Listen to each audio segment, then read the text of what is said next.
Greetings, everybody, and welcome back to the Media Files. Today, we got ourselves a nice small little pile of horror-themed movies. Yes.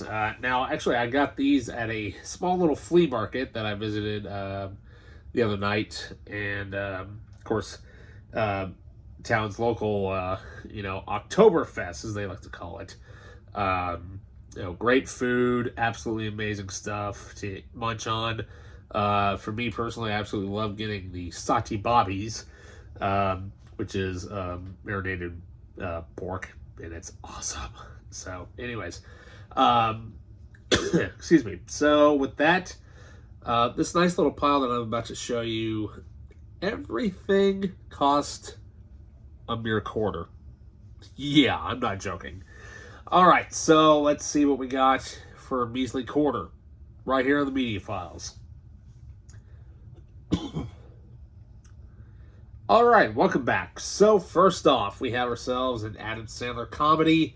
It's not really one of his best. In fact, it's probably one of his most weirdest movies that he's done. But hey, it was only a quarter, and I barely remember it, but I heard it was okay. I think I've seen bits and pieces of it, but I'm like, But, what can I say? It was only a quarter. If I don't like it, well, hey, I can always make my money back. So here we have Adam Sandler in Little Nicky. Yeah. Also co-starring Harvey Keitel and Tommy Tiny Lister Jr. If you don't know who that is, he's like one of those character actors that's always in something where he's always a tough guy or whatever. But if you see The Dark Knight, he's the guy who has the messed up eye or whatever, and he's telling the one guy to give him the detonator. That's him. And also is co-starring Rodney Dangerfield. Okay. Oh boy. Excuse me. All right, so up next we got ourselves, this is a TV show that I used to watch when I was a kid. I absolutely loved this show when it was on in the 90s.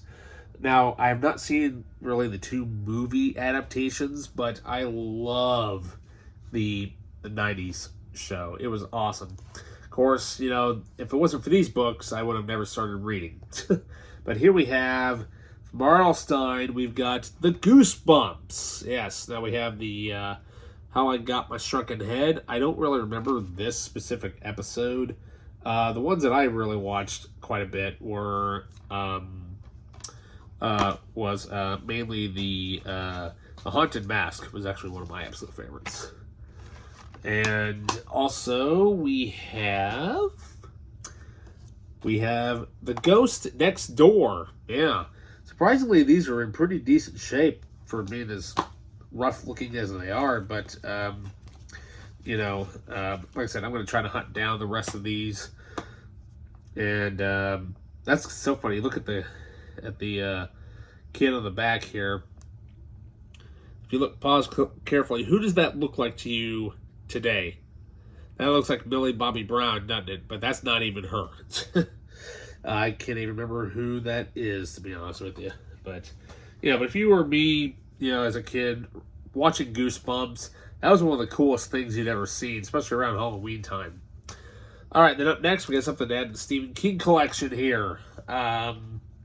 Movie I remember seeing, but don't really remember it. Of course, it was being advertised as, well, go see this movie so you can actually watch this Animatrix short, because The Matrix Reloaded was coming out.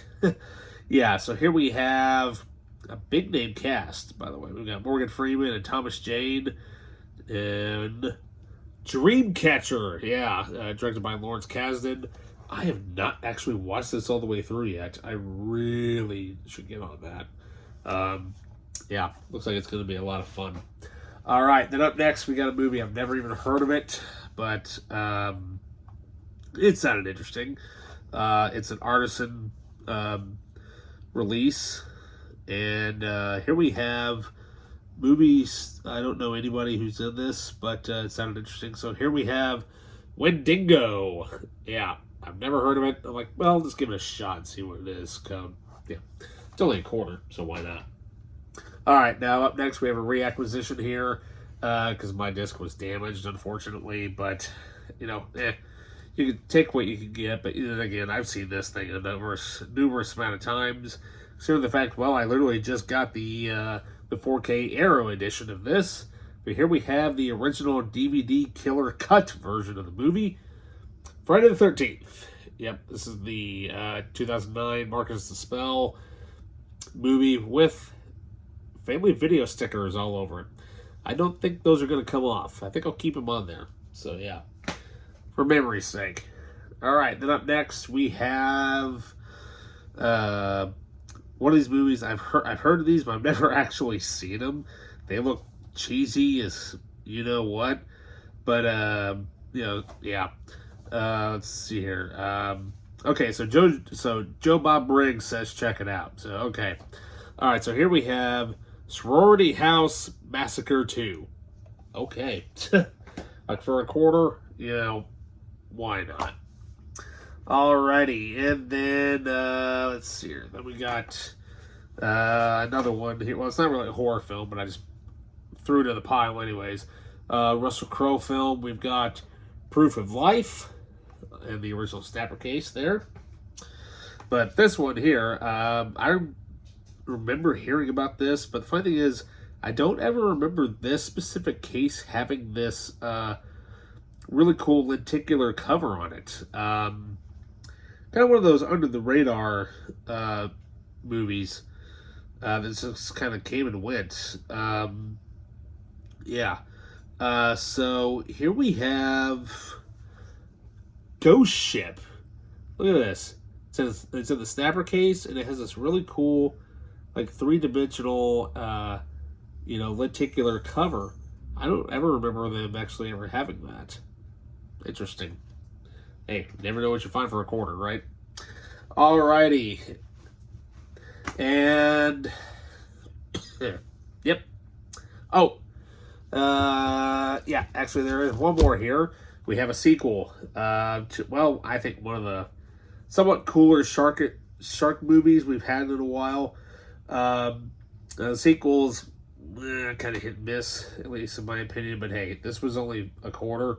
I'm not going to complain. So here we have 47 Meters Down Uncaged. Yeah, now, of course, I remember seeing the first movie in theaters and had a good time in it, except for the people that were sitting in front of us. Had some, of course, now this is a funny story here real quick. So, wife and I were out and about one evening when that original movie came out, and it was playing at a cheap theater, so we're like, we'll go see it and see how bad it is. And then you always get that group of people who just come in, I can't say. Ugh. You came in here when it's all dark and just white text. I'm like, oh, good Lord, are we going to have commentary throughout the whole damn movie? And then, so, they're kind of going on and on, here, this scene here, that scene there, and I'm thinking, oh my God, would you just shut the hell up and let us enjoy the movie? So, as it plays on, if you're a diehard horror fan of the genre, you kind of can tell when the jump scares are going to be coming, right? So, I'm waiting for that jump scare to happen. I'm waiting, and sure enough, you have those high strings that kick into gear, the shark appears out of nowhere. So I went, ah! Like that. I literally screamed like that, because it kind of did come out of nowhere, it kind of did shake me, but normally I don't scream at all. I just kind of, like everybody does, they kind of jump a little bit. But next thing you know, the people that were sitting in front of us, they all screamed bloody murder, and popcorn was flying all over the place. And next thing you know, the whole room was just dying laughing. It was one of those you had to be there type of moments. All because I went, yeah, like that, and it freaked them all out. After that, there was no more commentary. After that, they got up and left. I'm like, oh, thank God. So, yeah, what can we say? Don't talk during the movie, people. Otherwise, you'll get probably somebody behind you that'll make you leave. Anyways, so, yeah. So, with that story now being told out there in the world, With that, you guys, don't forget to like, subscribe, hit that notification button, leave a comment down below, and with that, I'll see you next time. See ya.